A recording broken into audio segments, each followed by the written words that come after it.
Hey Revolutionaries, I'm excited to bring you this week's episode, but you know what else I'm excited about right now? I'm excited to see the sun.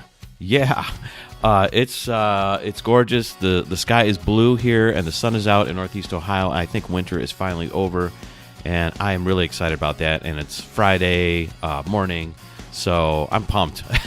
I think spring is here finally, so I just wanted to share that with everybody. But I'm also excited as well to bring you this week's episode with Bonnie Truax, who is on fire in Sucre, Bolivia right now, and has been traveling for the last 18 months. But first, I wanted to tell you about a meeting I had with one of the listeners to the podcast that reached out to me. So this revolutionary, she is a fellow colleague in the digital marketing arts arena of podcasting and entrepreneurship. She's a fan of entrepreneurship, and she is making a pivot and has decided to leave her company that she's been with for, almost 20 years, I think she told me. So I was really excited to meet with her, and she wanted to chat about, the things I've been doing and my experience in being an entrepreneur and, running my own consulting business, which is Jimium Group, which, occasionally I mention on the show.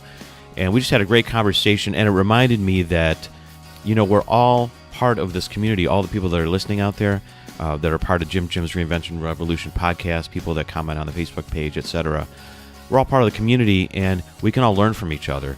So I was glad that she reached out to me because she thought she could learn something and wanted to discuss some of the ideas she had in mind. But I'm glad that she did because I know that I'm going to be able to learn from her.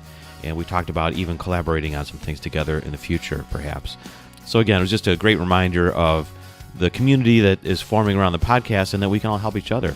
So, if you're out there thinking about, hey, it's time for me to start my own reinvention, or I'm pivoting into this different type of business, or I want to learn more about digital marketing or podcasting, don't be afraid to reach out to each other on the Facebook page or get in contact with me. I'm always up for having an interesting conversation about business or investing or music or whatever might be the things that I like to talk about and that I'm into, so which you guys are getting to know through the show. So anyways, Melanie, just wanted to give you a shout out. Thanks so much, and I can't wait to see what's next for you, so keep me posted.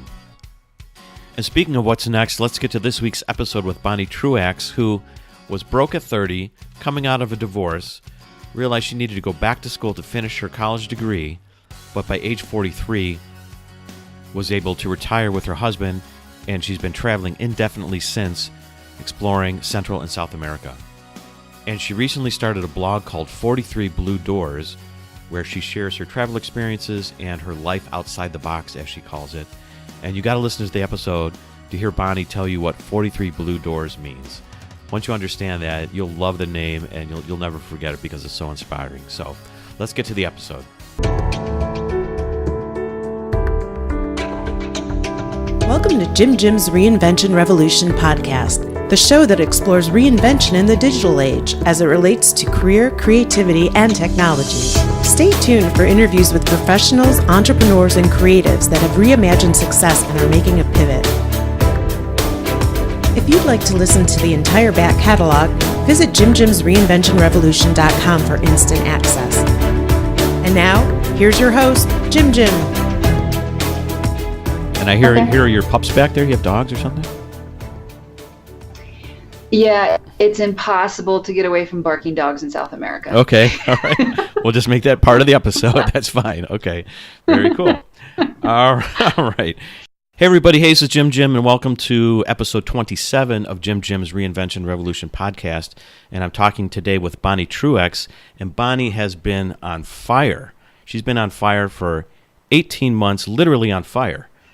Wait a second. Maybe figuratively on fire is the better way to say it. I don't know. Bonnie's going to tell us what that means, but it's enabled her to explore South America and with full-time travel over the last 18 months, which is amazing. So, Bonnie, welcome to the revolution. Hey, Jim. Thanks for having me. Hey, well, thanks for taking time out of your day, and I want to dig into this, right away because you have such an amazing story. First of all, tell me, where are you right now? What are you doing? What's going on? I'm in Sucre, Bolivia. Sucre, Bolivia. And okay. just exploring the area. Really enjoying it. It's a very interesting country. It's a poor country, but there's some really good people in it, so we're having a lot of fun. Okay. So you're there with your husband. You're traveling with your husband, right? Yes. Okay. And you've been on the road continuously for 18 months exploring other places in South America. How many countries have you been to already? Well, we started in Central America, so we've hit Nicaragua, Costa Rica, Panama, Colombia, Ecuador, Peru, and then here. We're traveling slowly. We spend at least 3 months in every country, just try to get to know it, explore as much as we can, and we take breaks, and that break includes maybe house sitting in Colombia or something, so we can slow down a bit and take care of somebody's pet, because I love pets, and cool. Just enjoying it. Oh, well, it sounds amazing. And you should say you're originally from the U.S., and you were originally from Pennsylvania, is that right? I was born in California and kind of raised on the way to Pennsylvania, but I spent quite a few of my growing up years in Pennsylvania. I gotcha. Okay. So, and you're, I mean, this story is just so amazing. We're just kind of, I want to set the scene first before we start digging into your background, but you've been on the road continuously and you don't have any expectations of coming off the road, do you, soon? Or what's your outlook? That's correct. We decided we wanted to see the world. We'll do it slowly. And being that we were gone so long, we sold our house and everything in it. Why pay for storage if you're not going to use it for years? And we just took off with our backpacks. Yeah, that's amazing. So maybe we can explain this, unravel this onion a little bit further here, because I think that's a good segue into the concept of FIRE. So what does FIRE mean? What does that stand for? So the acronym means financially independent and retired early. What that means to each person, it's sometimes a little bit different in semantics, but basically financial independent is I'm not dependent on a particular career or particular job. Retired early is we don't have to work again. We retired from our corporate jobs. We have enough investments to keep us going, hopefully, the rest of our lives. That's awesome. So when did you first hear of this term exactly? Like how do you know of it, and how did you get this concept that this could be a possibility in your life for you? I never even heard of the term till after I was already on the road. So oh, really? I was That's already cool. FIRE before I joined Reddit, and I started reading about FIRE. I'm like, what's FIRE? Oh, okay. I'm Wait. like, Okay. FIRE. Back up right there. So tell everybody what Reddit is, because not everybody probably even knows what Reddit is. So explain that. So Reddit's a social platform. It's just a place where there's a lot of different topics you can join and talk to a bunch of other people who are talking about the same things. There's one for financial independence, which is where I found out about this term. And they all talk about how they're getting there, how they got there. There's other ones like mildly interesting. Hey, look at this potato chip. It looks like a face. Right. It's a fun place. I gotcha. So it's more text-based? Because I haven't used Reddit that much. I mean, I've fooled around on it, but it's more of a, it's not quite as interactive as Facebook, is it? Or is it more like blogging kind of oriented? Explain how it works. There are blogging subreddits, but it's where Facebook is more personal. Reddit, there is a lot of interaction, but it's interaction with strangers. A lot of people have anonymous accounts, or you'll often see posts with throwaway account, just want to ask this question and nobody know who I am. So it's interesting when people can talk anonymously and the things that they're more bold to say. I see. Okay, thanks for clarifying that, because you're right, that gives it a different nuance. So people are maybe more open, or more just kind of honest, and they're not hiding behind their Facebook profile or their imagined Facebook profile. Who Right. They are, right. Okay, cool. Well, thanks for sharing that, because it was interesting to me that this term, and I just discovered this term this last year when I went to this conference called FinCon, so the financial conference. And, more and more is kind of just sticking in my mind, in my brain, and I keep thinking like, why didn't I think of this before? How come I didn't discover this, or how come my mind wasn't open to, financial independence and retiring early in a bigger way like years ago? Because I think when you come out of school and you're working in the corporate world, you're just thinking like retirement is so far away. Just the concept of retirement. Oh, well, that's when I'm 65. Clearly, that's just what everybody kind of perceives, especially kind of growing up in the U.S. But obviously that didn't hold you back or didn't play a big role in your thought processes, which is why I wanted to talk to you. So anyways, the reason we got connected was there's, this whole blogosphere out there and people being connected through Facebook and in Facebook groups. And I saw you chiming in one of the groups, and some of the folks in the FinCon group, I think it was, were asking for trying to find people that had interesting stories about how they, got out of debt and how they were maybe able to retire early. And you chimed in and said, "Oh, I've got a story for you." Where you're basically broke at 30 and now you're retired early, financially independent, and you're in your early 40s. And it just sounded like amazing to me. I'm thinking like, wait a second, I need to know what she knows. And I know my audience wants to know what she knows, So tell me how this happened. Like, what were you doing when you got out of school? Like, what kind of family did you come from? And kind of what was your upbringing like, to put this into context? So just a little bit of context. I was raised in a family who didn't earn a whole lot of money. Mm-hmm. We lived way out in the middle of nowhere and primarily lived off the land. We grew a garden, we shot our meat, and we did not have extra money for anything. If we wanted something, go out in the woods and figure out how to make it. Wow, okay. So we grew up with not a lot, but honestly, I never felt poor as a child because we had everything we needed. Mm-hmm. So I think that that's an important part of what I've learned is, being happy with very little. Mm-hmm. I knew at a very young age I'd have to pay for my own college, so I started working at 14, whatever jobs I could find, and put myself through college, got out debt-free, and then I made a bunch of mistakes and ended up with nothing at 30, and started all over again. I basically walked out, of a bad marriage and started with nothing. I had a car, and that was it. A little bit of debt. Now, were you working a car and were you working in the corporate world at this point? So, like, you get out of school. Did you go to college and get a degree? Is that what your educational background was? So I was working in the corporate world at the time, mm-hmm. and when I was I had gone to college but hadn't finished. Okay. And so I decided to finish when I was 30. I see. Okay. Just figured, like, starting again. You got to start over. Got it. Okay. Yeah. So I got my bachelor's degree in counseling, and my career was in IT finance. Oh, that's interesting. So okay. They fit together.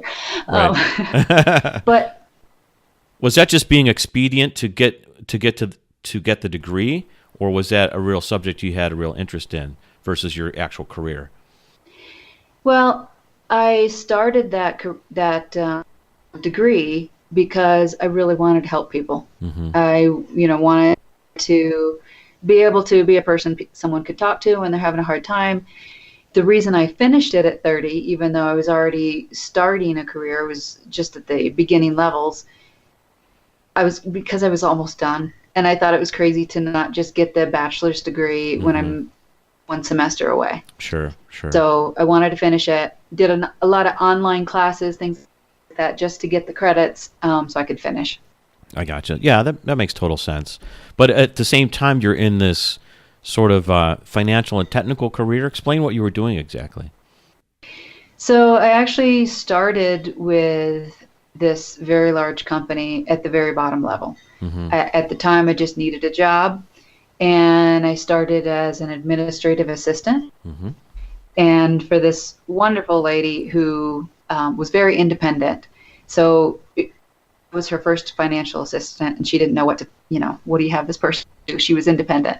I see. So it was great because I got to basically build my own job description. I would watch her. I'm like, maybe I should do this for you. Maybe I should do that for you. Mm-hmm. And so, of course, I picked the things that I liked doing, started processing some accruals and taking care of the invoicing. And from there, honestly, I just did more and more of what I liked, and it grew into a very good career. Became a director of the processes and reporting for a very large financial budget, and I had a lot of fun. Yeah, it sounds like it. I mean, and that's a great insight for people that are just starting out in their career, where you may or may not get a lot of direction from your boss, and if you can kind of wrap your head around what the boss needs or what you like you said, focus on what you like, that can really make a big impact, which it sounds like it did. So you're cruising along and you're like, hey, this is pretty cool. So what happens next? So I met my husband at that company. And he also started, he was born and raised in Philippines. And at 27, he came to the United States with a suitcase. That's all he had. So he started at 27 with a suitcase. Wow. And a job offer from the company that I worked with. A few years later, we met and we hit it off. So we both kind of started around the same age with not a whole lot. Wow. And, he was born his family wasn't affluent either in the Philippines. So we both kind of, maybe we didn't even know how to live affluently. Right. So when we got together, it was never a thought of retiring early. It actually wasn't in our plans. We just started saving, and we found a comfortable level to live. And every raise, we just kept saving and kept saving. Yeah. And we loved our careers till the last couple years. The company changed quite a bit. The environment became pretty hostile, and I didn't feel like I was helping anyone anymore. That's one of the things I loved about my job, is I was helping people. Right. And so we sat down and looked at our finances, and we're like, we actually don't have to do this anymore. So within a year of deciding we were going to retire, we did, because we had been saving for that rainy day, and it basically opened up opportunities for us. When it started raining, we're like, okay, let's walk into the sunshine. Right. Well, okay, so let me ask you a question, because this is interesting to me, and I think people have, man, you just said just a couple really incredible things there. First of all, the idea of you didn't know how to live an affluent lifestyle. I think that's so interesting, and I'm sure you are very in tune, like, with the latest travels that you've been on in Central America, South America, understanding how most of the rest of the world lives. And that's something that I've been getting out of, longer term travel. That I just got back, for example, from Southeast Asia. I was gone for 5 weeks, and not like 18 months like you, but I'm starting to kind of see into this, this arena that you're in now, where you see how the world lives differently, and it really kind of gnaws at your assumptions on what you need, how much you need to live, how much is enough, what kind of lifestyle, and what that lifestyle does for you. People, if you don't know any better, think that they're happy in one lifestyle or another lifestyle, where you think you need a lot of things, but sometimes people are much happier with less, you know what I mean? So that's kind of one takeaway so far. But the second one is, how did you know when you were ready to make this decision? Did you have like a number in mind? It doesn't sound like you were totally focused on your finances, thinking like, what, as soon as I hit this number, I know I can retire, or I know I can do something different. It just sort of happened upon you. So how were you able to make the decision that you did have enough? Well, a lot of people ask me, how much do you need to retire? What was your number? Exactly. And, my answer is, I don't know. And the number would be different for everyone. That's right. But what we did is we sat down and we figured out what kind of lifestyle do we want to live, and how much will that cost? We knew we wanted to travel, and knowing how much travel cost was this big, wide open field.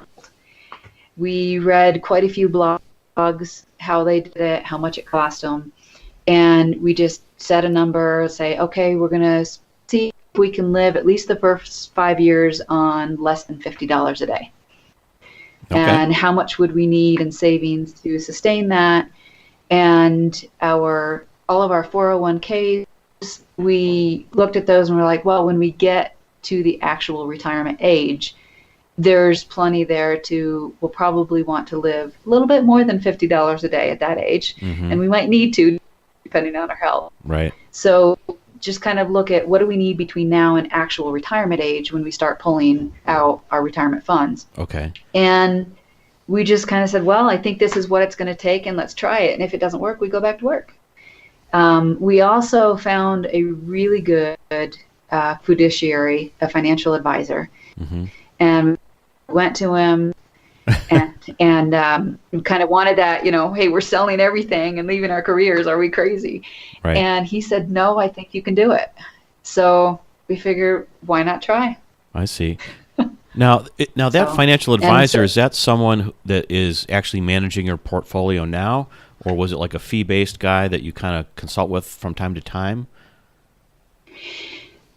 So he currently manages our retirement portfolio. Okay. And with a fiduciary, the thing I like about it is there's no product-based fees. They get a percentage of whatever we make on our money, which I like that because that gives them incentive to help us make even more. Yeah, sure, of course. And not having, a fee for a product, I think really helps because it's easier for anyone to make a decision that's right for their client, not right for them.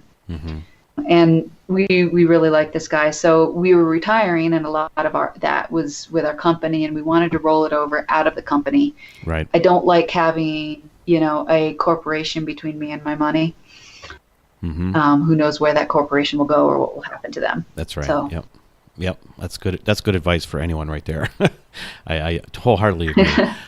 You gotta be proactive and be in control of your money. So the reason I'm asking was I'm kind of going through those conversations now. So I've talked to a couple of financial advisors, and I've been managing my own stuff all this time because I like investing and all those things. But in terms of running the numbers and looking ahead and estate planning, all that kind of stuff, I think I need some guidance and some help there. So that's why I asked. I was just very curious how other people are doing it, and that's the value of having these kinds of conversations and podcasts and such. So, well, that's great insight. So a couple things there, again, to point out, just to drive this home, which is to kind of change people's thinking about can they retire.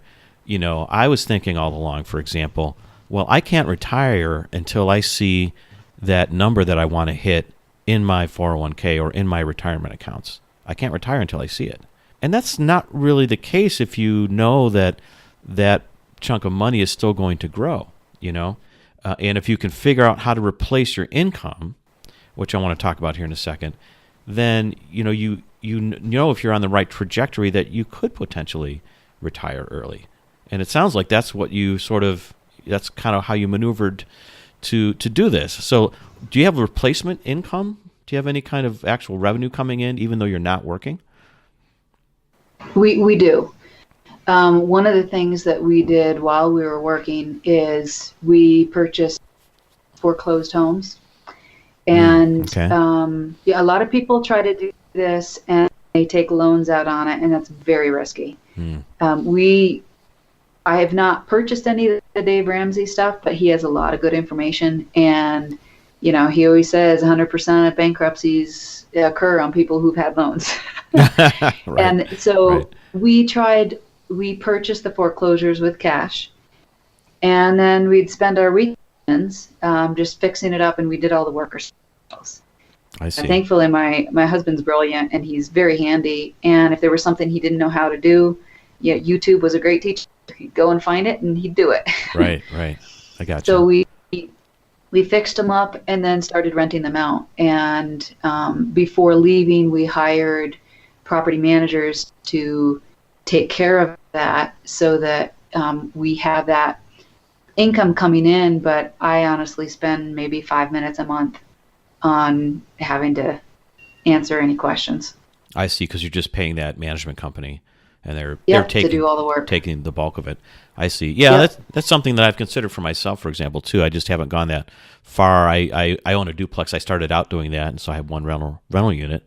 And I might expand that. I might not. We'll see where it goes here in the near future. But I just want to get across the idea that you weren't independently wealthy from your lineage of your family, or you didn't hit the lotto, or you didn't cash out with a bunch of stock options from your company. You kind of did this the nuts and bolts way, and now you have this income replacement, and your 401k is still growing, and you really don't have to work anymore. I mean, that's just a kind of a wild concept to me that I just never would have thought that way. I guess earlier on, I was thinking more of that I had to, stay in my career and work hard and get this money in my account before I could even imagine retirement of any kind. So that's what I always thought too. Right? Yes. It's amazing. But so now that you've done it, what do you think about, and maybe when you decided to actually do it, like you were fed up with your job, I totally get that. I've quit a couple big corporate jobs before, just walked out with nothing else to do. Like I went home to my couch. I was like, oh, that felt good, and that's a story for another podcast, I guess. But when you make that decision, and you're thinking, hey, we're going to do this, I'm sure your friends and family are thinking, okay, they're a little crazy. You might even in your own mind think you're a little bit crazy. But how did you cross that bridge, and how did the technological landscape help you in any way these days, like knowing that you could still be connected with, Facebook and social media and those kinds of things? Did that help you make your decision or help you see the world differently? Or? Well, I think one of the biggest things that helped me make the decision, and we got all kinds of reactions when we announced what we were doing. Right. We got the, you're doing what? And we got the few that were very excited for us, and some that are like, I wouldn't want to do that, Right, but right. we got all kinds of reactions, which was fun in and of itself. But I think the biggest thing that convinced me to do it is, a lot of people get their identity or their self-worth from what they do. Mm-hmm. And understandably so. It's how we express who we are. Right. And I loved my career for the longest time because I felt like I was actually contributing to helping the team move forward. And, it was a company that was helping its clients as well. Mm-hmm. When that stopped, I'm wasting my time. Right. My time is valuable, and I'm throwing it away on this company who I'm here doing what they ask, and it's not helping the company. It's not helping anybody else. Yeah. And I'm wasting my time here. And I thought, you know what? If we travel, then I'll have the time to maybe do something good, to be, who... I don't even know the right words for it, but just have the time to listen to people when they want to talk. I was working so many hours, it was hard to even just talk to my own employees. Wow. And I wanted to. So that was a big reason for us. And one of the things we decided to do is in each country find a volunteer opportunity.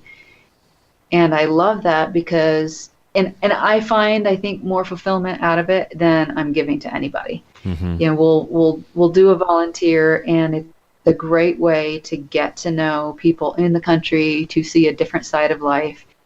And I enjoy the cultural experience of it.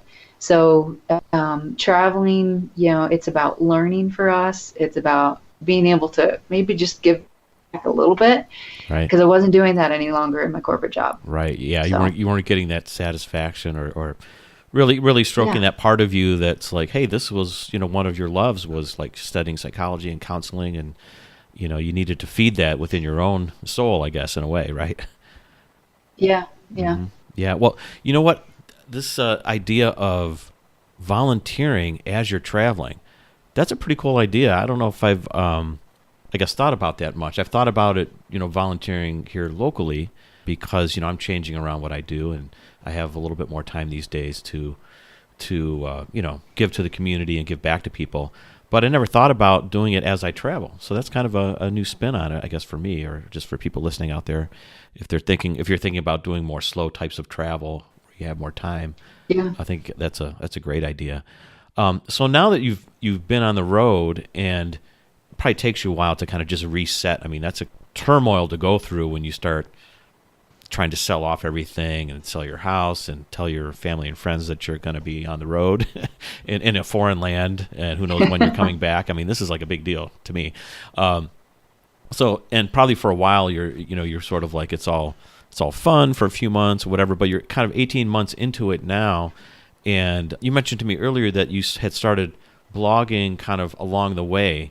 How's that been going? And maybe you can talk about your blog a little bit, because I was checking it out, and it's really cool, and you have really some interesting stuff there. If you're, for example, if you're not very familiar with Central America or the South American countries, you have a whole tab there with each country, individually tabbed out there with pictures and kind of guides of like cool spots to check out. So how did that start, and why did you start it? Well, I initially started it because, first of all, my family was like, yeah, please make sure you tell us what's going on. Mm-hmm. Keep in touch. Okay. A lot of people from work said, please, tell us how this goes. This is kind of interesting. This is weird. Right. It's definitely not the normal thing to do. Yeah. So we started it really as just for friends and family, mm-hmm. and for fun. So I started it without even buying our domain, and just detailing what was happening and how we were doing, things we've learned. And one of the things I really wanted to do in this blog was really highlight how beautiful this world is. Mm-hmm. And so many people don't get out and travel, and they only see the small part of the world around them, whether they don't want to or they can't. I want to bring part of the world to them wherever they are, and help them see different ways of living and different beautiful landscapes. And one of the biggest compliments that I can get, and I've had a number of readers say, oh, I learned a lot in your blog. Mm-hmm. So that really is, every time I write a post, I'm like, what's the value of this post? Is there anything in here that can enhance somebody's life? Right. There's a beautiful place in the world, or something to learn, or something to be thankful for in their own lives. So I kind of started it just for fun. Mm-hmm. And you're right, leaving work, it took a while to reset. And we never once looked back, though. We're so glad we did it. Mm-hmm. And we live a different pace now. Right. When I think of the corporate days and the meeting back to back, while I'm also doing email and on IM at the same time, and not even 5 minutes for lunch break. Right. Like, I don't want to ever do that again. Right. You're thinking, like, why did people design society like this? This is nuts, right? Exactly. Yeah. So the blog turned out, it started really as just fun. Mm-hmm. Along the way, though, as we were volunteering, and we're very selective about where we volunteer. Mm-hmm. I don't want to be a part of a volunteer organization that a developing world is coming in and saying, this is how you should live. Right. I don't think that they have all the answers. Mm-hmm. So we try to find organizations that are really focused internally in that country, and that country saying, here's what we need. So like in Nicaragua, there was an organization that said, you know what, we have a lot of people in our town living under plastic. Can you help us build some homes? Mm-hmm. So there was a group from the United States that came to help build those homes, but it was the locals who were invested in it and who were directing who to build the home for. So we went in, and they're small metal homes, but it's better than plastic, and we had a lot of fun doing that. One of my favorite volunteer opportunities, though, was in Ecuador.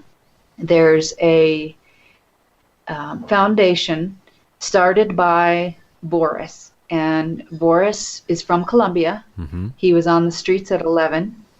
He had a near run-in with the guerrillas in Colombia. Then he made his way to Ecuador, was living on the streets there, and he has a long, interesting story. and he's doing very well now. And he has started this foundation that is going to be a home for girls rescued from human slavery. Mm. So a guy with an amazing story and a great foundation. And I think it resonated with me because I love my freedom. Right. I love clearly that we're, yeah, exactly. So being there, we basically, I sent him an email and said, hey, we're just nomads traveling through. Do you need anything? Can we stop and help you with anything? And of course, who knows what he thought? Who are these strangers? Right. We stopped by and he's like, well, we really need the wall of our home office fixed. There had been some water damage and it needed to be fixed and the whole thing painted. We're like, okay. So we did that. And while there, I thought, I'm spending all this time on the blog. I'm loving it. Maybe we could monetize it and the proceeds go towards this foundation. So that's kind of how that all started. Oh, interesting. Okay. I'm fairly new to monetizing it. I'm learning a lot, which I love. I was in tech world, so I love learning the new technology. Right. So I'm having fun learning it and trying to figure all that out. I see. So did you set up a page when you say monetize it? What did you actually do, and are you connected to this organization now? How does it work? So right now I'm focused on increasing readership because that will help no matter what direction I take it. And I also signed up as an Amazon affiliate. Okay. So when someone reads a post and they click on that Amazon link, if they purchase anything in Amazon within 24 hours, because there's a cookie that goes away after that, right, then we get a small percentage of whatever they purchased. So we're still really starting that out. We actually just started in November, so it's only been a few months. And at this point, I know there's other ways we can monetize. I'm just starting with that, though, and focused on increasing readership. So when we do other affiliate marketing or wherever we decide to go, then there's a market that we can use. Right. Well, it makes a lot of sense. Yes, I have a few of those things that I do myself from time to time, and it's great fun to learn. But it's, to me, the most important thing is that you're able to bring this attention to the causes, or it's a way to help people, and really, it's a win-win for everybody. Where someone needs what you're offering, but you also are supporting the cause that you're interested in. So, yeah, that's really cool. What's the platform that you use for the blog? Like when you got started? Yeah, WordPress. I just used a free WordPress account. Oh, okay. And so for the longest time, it was 43bluedoors.wordpress.com. Oh, I see. It wasn't until I think it was November that we purchased our domain. I got you. And say the domain again for people, and tell the people a story, like why it's called what it's called, because you have an interesting picture on your website. It's kind of funny. So the blog is 43bluedoors.com. Okay. And which is fairly random. I often get a strange look. Yes. Right. I often get a strange look, and they're like, why? Because that's what we could come up with in our kitchen one night when we started. No. Right. So it's 43 because that's when we retired. We retired at the age of 43. Both my husband and I are the same age. Awesome. And okay.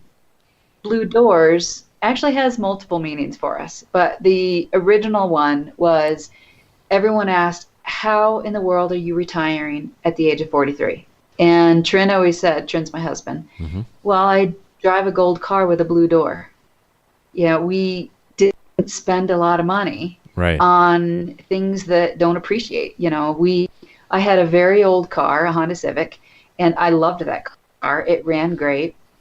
And I drove into the work parking lot and parked next to the BMW and the Lexus and got out of my gold car with a blue door, and I had no problem with that. Right. Well, it's great. You have to go. Okay, so everybody who's listening out there, I just want them to know that you have actual picture of this car on your blog, on your website. So you have to go to 43bluedoors.com and find it, because it's hilarious. I mean, it's funny to me because it's such like there's nothing special about it, and it's just like, obviously your door got jacked up somehow and they replaced it, but it's not the same color as the rest of the car. It's just kind of funny that most people would probably feel embarrassed driving that, or think like, man, I can deal with it for a while, but I got to get this thing fixed. My car is lame. Well, one thing I am thankful for is I really feel blessed with the friends I have. I have some pretty great friends. Yep. And it was funny when we bought that car and we drove up, and we have some pretty affluent friends. We drove up and we're like, hey, look at our car. Right. And they just laughed, and they knew that was us. And, they don't have a problem with it. Friends that let you live, differently, and, still have fun and talk about things. Right. Well, I think it's cool, and it's just a good outlook to have, and I really appreciate it because one of the reasons why I do the podcast is try to open people's minds, get them to think a little bit differently, especially as the world is changing with technologies and the different business models, where you might feel more angst these days if you're in the corporate world, for example, because things are moving very fast, and you might.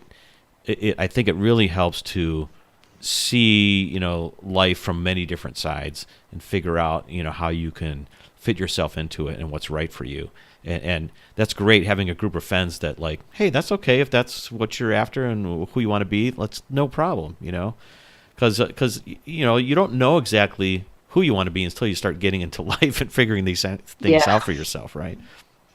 So very cool.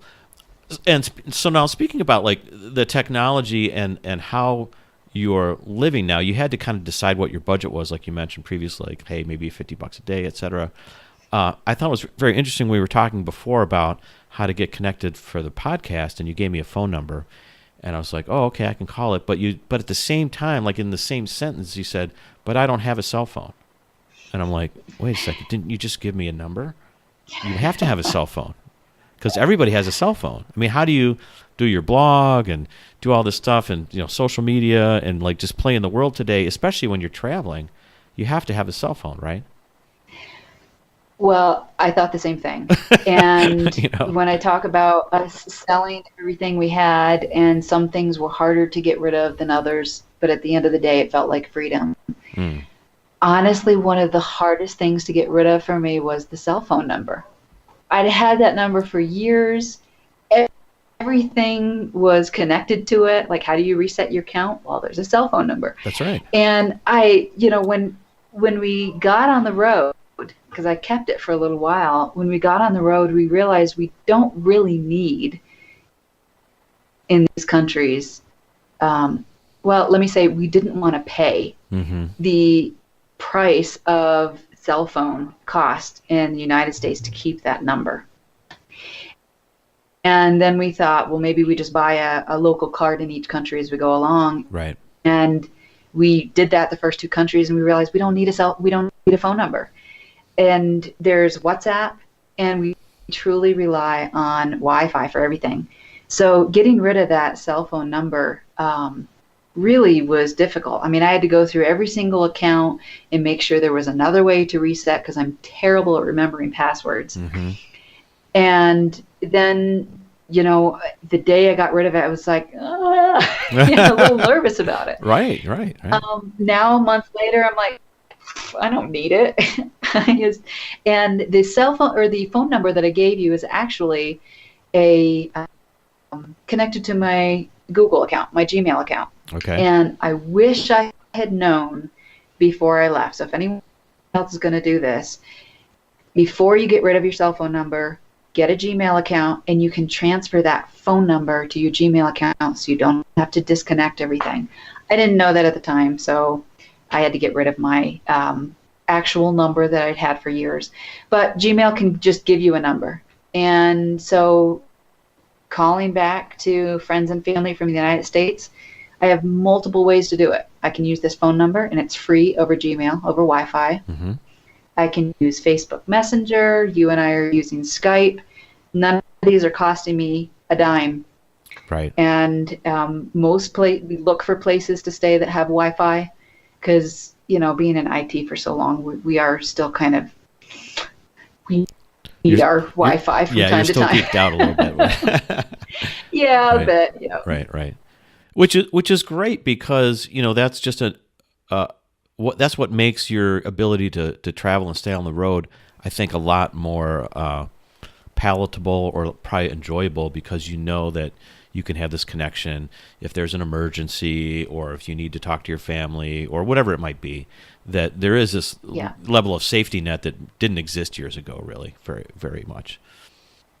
Yeah, when I called my parents and told them what we were planning to do, the first thing my mom said is, "Will you still have a cell phone? Am I still going to be able to talk to you?" Right. So, I do call her. I try to call her once a week, every other week. And so she still feels connected. She likes reading the blog because she knows we're okay. If I'm going to produce a blog that's like, I did one blog. There was a bloody day the week before Christmas. One of our friends in Nicaragua was mugged, and it was a mess. Wow. And I forgot to tell her about it before I published it, and all she saw was the heading, and she's like, "What happened? Are you okay?" So I always tell her ahead of time, I'm going to be publishing something like that. We're fine. Here's what happened. Right. Well, that brings up an interesting point. How do you feel in terms of your comfort level in traveling all these different countries, in terms of safety or just sort of the culture shock of doing this? I mean, were you a big traveler before you decided to jump in and do this? Well, I liked to travel. Big, I guess, depends on who's defining it. Right. Having lived in a few different states, though, even across the United States, there's multiple cultures. Right. So I had some exposure even growing up to different cultures and recognizing, this is the way to live, or this is just the way this culture defines to live. And I think that helped. But I also did try to take any travel opportunities that I could. Before we started this, I had been to Tanzania, South Africa, China, Haiti, a few other places. So I had, a little bit of exposure to it before as well. I gotcha. So that wasn't like a big fear factor for you in terms of like, I'm going to feel uncomfortable, or I don't know the language, or, those kind of things that everybody thinks about when foreign travel. Yeah, not really fearful about it. The other thing that helps is I know a lot of backpackers go off and they try to earn what they need along the way. The difference for us is we have everything we need. And at any time, if we're uncomfortable or we don't like it, we can hail a taxi, go to the airport, and fly home. Right. So it's not like we're stuck anywhere. Right. We can enjoy it. If we don't like a place we're staying, we can move on. Right. I gotcha. Yeah. So there is some comfort level there, which is cool. Yeah. Yeah, that's great. So in terms of how long do you see yourself being on the road? Like, do you have any like kind of hard plans or future plans, or are you just like, hey, we're going to be in South America for a while, and then maybe go to a different region next, or what are you thinking? The long-term answer is till we get tired of it. Short-term, we figure it will take us at least one more year to finish South America. And so our rough plan is sometime in 2019, get back to the United States, visit all of our friends and families, and from there we'll get online and see what continent the next cheap flight takes us.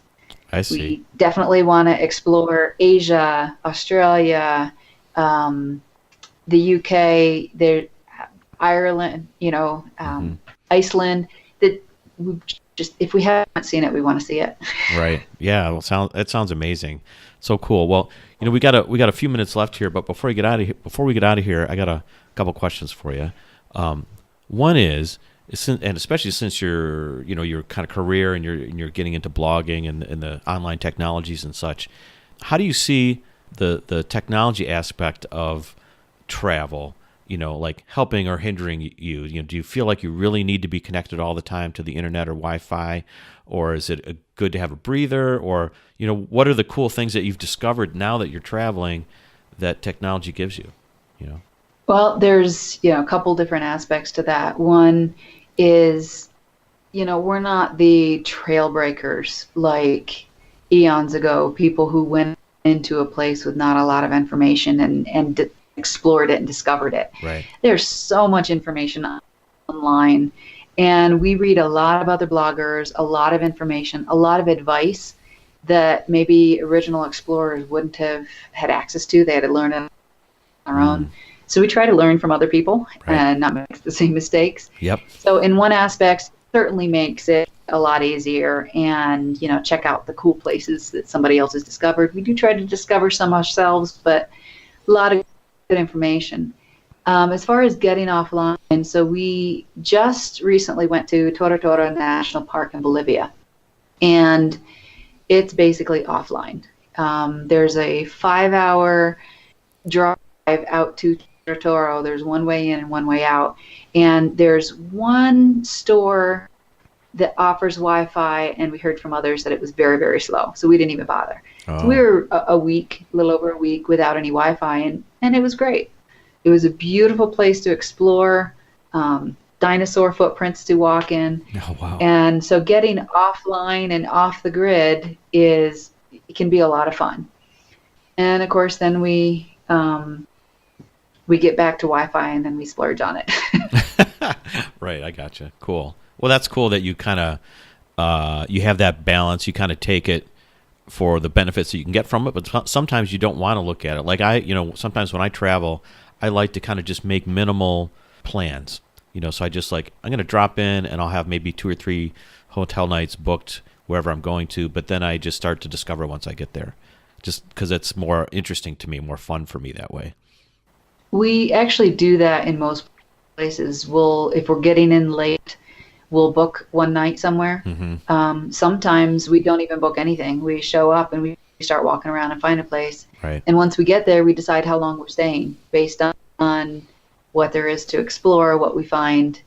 And that's why when someone says, "When are you coming home?" I don't really know, because we decide each place how long we're staying. Right. Yeah. I really like that. That's part of the fun for me is, you start talking to the locals and oh, so-and-so said this was cool. And then they sometimes they kind of take you under their wing and find you a cool, spot to stay in that you never would have discovered online or anything. So yeah, I like that aspect. Okay. I got my last question for you is, now that you've been doing this and you've been really kind of just opening your mind and changing your experience over the last 18 months, which is wild. How do you see, or what are the lessons that you've learned so far in terms of reinventing yourself and continuing to reinvent yourself as you continue on this travel journey? One of the very common sayings is the only, change is constant, mm-hmm. and, not changing is a change. And I guess with how I've lived up till now, having moved a few times when I was younger, change is maybe a little bit more normal for me. And just, having had to learn how to walk away from everything at one point and starting again, in one sense, I think it builds confidence, because I've done it before and I was fine. I can do it again. Mm-hmm. if I have to. Right. Not that I want to. So, as far as, I don't really feel like I'm reinventing myself, but being able to do and spend time on things I'm more passionate about. I see.